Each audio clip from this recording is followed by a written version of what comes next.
Abdurrahman बिन अबू बकर सामने है। बेटा कुफार के साथ था, बदर का मैदान, कुफार के साथ जो है अबू बकर रजी अल्लाह ताला अन्हु का बेटा अब्दुर्रहमान सामने आता है। और कई दफा हजरत अबू बकर लड़ते लड़ते अपने बेटे की तलवार की जद में आते हैं, लेकिन अब्दुर्रहमान अपने वालिद को छोड़ देते हैं। बाद में जब ईमान कबूल किया अब्दुर्रहमान बिन अबू बकर ने कहा, अब्बा जान आपको याद है, एक मिजाहिया अंदाज में बेटे ने अर्ज किया, बदर के मैदान में कई दफ़ा आप मेरी तलवार की जद में आए, मैंने छोड़ दिया कि मेरे वालिद हैं, कई बार आप मेरी जद में आए। सिद्दीक़ अकबर ने कहा, बेटा हाँ मैं जानता हूं कि बदर के मैदान में कई दफ़ा मैं तेरी जद में आया, तूने मुझे छोड़ दिया, याद रख तूने मुझे छोड़ दिया, लेकिन तू मेरी जद में आता, मैं नहीं छोड़ता। मैं नहीं देखता कि सामने बेटा है, मैं देखता अल्लाह उसके रसूल का दुश्मन है, मेरे रसूलुल्लाह से लड़ने के लिए आया है। मैं नहीं देखता बेटा है, बल्कि मेरी तलवार बोलती कि दुश्मन रसूल के साथ क्या किया जाता है। तूने छोड़ दिया, मैं ना छोड़ता।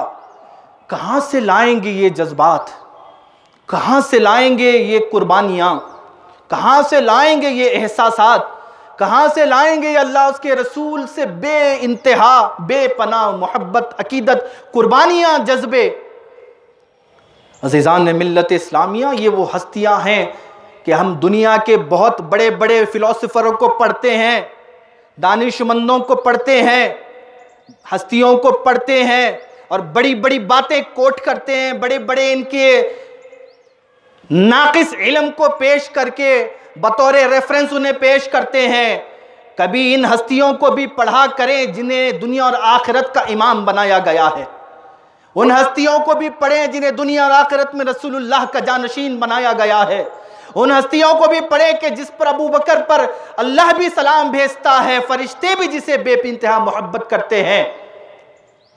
वो अबू बकर कि जन्नत के दरवाजे हर एक के लिए एक एक दरवाजा खुलेगा। जब जन्नत के दर पे अबू बकर होगा, सातों दरवाजे कहेंगे अबू बकर यहां से आओ। इनकी सीरत को, इनके उसवे को, इनकी जिंदगियों को भी खंगाला जाए, टटोला जाए और अपने जिंदगियों को इनके अंदर ढाला जाए। अफसोस की बात यह है तो जो कम इल्म है, कम फहम रखते हैं वो तो दूर है, लेकिन जो इल्म रखते हैं उन्होंने दुनिया के बड़े बड़े दानिश्वरों के और बड़े बड़े फलसफियों की जिंदगियों को और उनकी किताबों को खंगाला है, मगर जिसके दर से दुनिया और आखिरत की नजात, कामयाबी की जमानत मिलेगी, जहां जिसके दर से रास्ता मिलेगा अल्लाह उसके रसूल तक पहुंचने का, जिसके दर से रास्ता मिलेगा अनअमल्लाहु अलैहिम मिनन नबिय्यीन व सिद्दीकीन व शुहदाई व सालिहीन का, उससे हम महरूम हैं। ये हमारे लिए लम्हे फिक्र है। जो नहीं पढ़ते उनके लिए भी है, जो पढ़ते हैं लेकिन इन्हें नहीं पढ़ते उनके लिए भी। हमारी तरजीहात ये शख्सियतें हैं। हमारी तरजीहात दुनिया के बड़े बड़े फिलासफर नहीं हैं, दानिशमंद नहीं हैं। सारे दानिशमंदों की, फिलासफरों का इल्म, उनकी किताबें, उनका जो कुछ इल्म है वो अबू बकर के दर की चौखट की धूल के बराबर नहीं।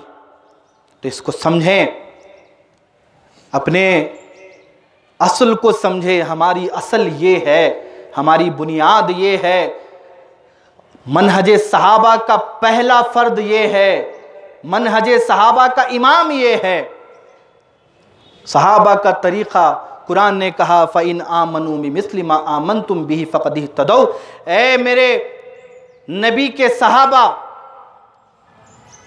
ऐ मेरे नबी के उम्मतियों, याद रखो अगर तुम ईमान लाए वैसे जैसे कि मेरे नबी के सहाबा ईमान लाए हैं, फ़इन आमनू बिमिस्लि मा आमनतुम बिही फ़क़द इह्तदौ, जैसे ये ईमान लाए हैं अगर तुम वैसे ईमान लाओगे फ़क़द इह्तदौ, तो तुम हिदायत याफ्ता, अबू बकर के रास्ते पर हो तो हिदायत याफ्ता, उमर, उस्मान, अली के रास्ते पर हो तो हिदायत याफ्ता, हसनैन करीमैन के रास्ते पर हो तो हिदायत याफ्ता, हुजूर के चचाओं के अम्मैल करीमैन के रास्ते पर हो तो हिदायत याफ्ता, उन अहले बदर, अहले उहद, शुहदाए इस्लाम और शुहदाए करबल के रास्ते पर हो तो हिदायत याफ्ता। अगर इस रास्ते से कटे तो फिर कामयाबी सुरखरुई तुम्हारा मुकद्दर नहीं बन सकती। अल्लाह तबारक व तआला हमें इन हस्तियों की कुर्बानियों को समझने की तौफीक अता फरमाए। जो शख्सियतें जिन्होंने इस्लाम के लिए अपना सब कुछ कुर्बान और निछावर कर दिया, अल्लाह ताला उनका उसवा, उनका तरीक़ा, उनकी मनहज और उसी पर हमें जीने की और उसी पर हमें मरने की तौफीक अता फरमाए। हमारे अंदर, हमारे अहलो अयाल के अंदर, ए मेरे मौला पाक परवर